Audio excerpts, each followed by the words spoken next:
Kalau sebelum ini, dapur kami agak uzur dan banyak kelengkapan yang rosak. Dan kami terpaksa gunakan juga semampu yang boleh.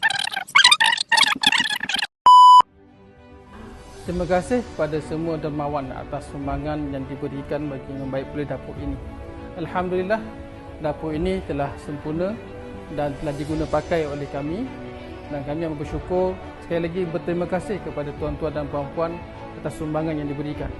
Kami mendoakan agar tuan-tuan dan puan-puan dirahmati oleh Allah SWT, dimurahkan rezeki, dimudahkan segala urusan. Sebuah hadis Nabi SAW berbunyi, apabila seseorang anak Adam itu meninggal dunia, maka terputuslah amalannya kecuali 3 perkara, iaitu sedekah jariah, ilmu yang dimanfaatkan dengannya, dan anak yang soleh yang mendoakan untuknya. Jadi tuan-tuan dan puan-puan, jangan lepaskan peluang ini.